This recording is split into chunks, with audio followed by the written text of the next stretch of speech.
सटाणा बस स्थानकाच्या आवारात माणुसकीला काळीमा फासणारी संतापजनक घटना घडली आहे।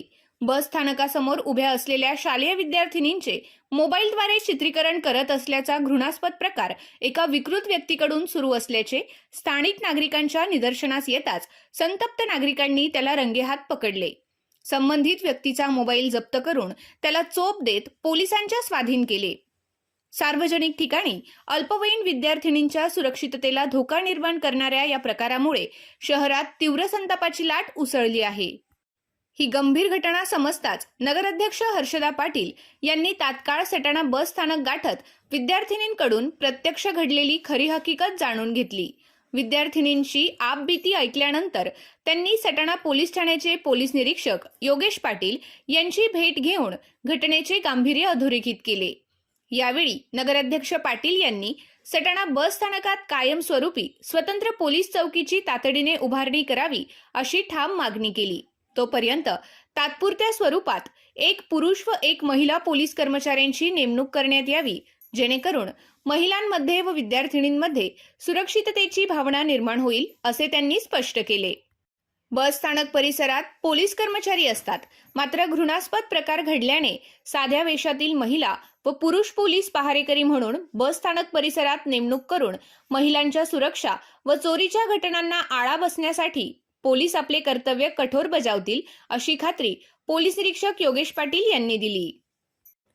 अल्पवयीन मुलींच्या सुरक्षिततेशी खेळणाऱ्यांना कोणतीही माफी दिली जाणार नाही असा इशारा देत अशा विकृत प्रवृत्तींवर कठोरात कठोर कारवाई झालीच पाहिजे अशी भावना नागरिकांतून व्यक्त होत आहे।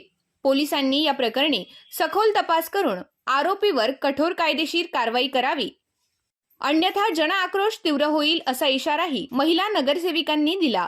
या घटनेने बस स्थानकातील सुरक्षेचा प्रश्न ऐरणीवर आला असून भविष्यात अशा घृणास्पद घटनांना कायमचा आळा बसण्यासाठी प्रशासनाने तातडीने ठोस पावले उचलावीत अशी जोरदार मागणी होत आहे।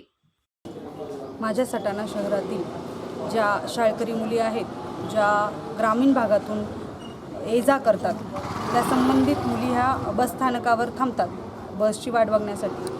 तेथे आज असा प्रकार घडला की प्रवासी आहे की नाही न तो संबंधित नराधम त्याने माझ्या शाळकरी मुलींची व्हिडिओ घेतली। म्हणजे ही खूप घृणास्पद गोष्ट झाली आहे सटाणा शहरामध्ये की लहान मुली जेव्हा शाळेच्या कारणासाठी येतात, त्या जर वाट बघत असेल बसस्थानकावर, तर पुरुष मंडळी त्यांच्याकडे कोणत्या नजरेने बघते आणि त्यांचा कोणत्या पद्धतीने व्हिडिओ काढतं, फोटो काढतात। तर मला प्रशासनाला, पोलीस साहेबांना एकच विनंती असेल की त्यांनी त्यांची एक पोलीस चौकी बसस्थानकावर नेमवावी आणि त्यांचे संबंधित जे कर्मचारी आहेत त्यांना तिथे वेळोवेळी तासाभराच्या अंतराने तिथे तपासणीसाठी पाठवावं आणि माझ्या महिलांच्या सुरक्षिततेची जबाबदारी ही त्यांच्यावर पण आहे आणि आपल्या सर्व नागरिकांवर पण आहे। तरीही मी तुम्हाला विनंती करते, असं काही घडत असेल तर तुम्ही संबंधित व्यक्तीशी, त्या कर्मचाऱ्यांशी संपर्क साधावा आणि त्यांचे प्रश्न मार्गी लावावे ही तुम्हाला सर्वांना विनंती करते। माझ्यासोबत सुमित दादा पण आहेत, त्यांनीही तोच प्रश्न मांडला आहे की आपल्या सटाणा शहरात ही अशी घटना कायम घडत असतात, पण याच्यावर वचक बसण्यासाठी आपल्याला तात्काळ कारवाई करावी लागेल। माझी विनंती पण असेल की भुसे साहेबांनीही यामध्ये विशेष लक्ष देऊन आणि माझ्या महिलांना न्याय मिळवून द्यावा।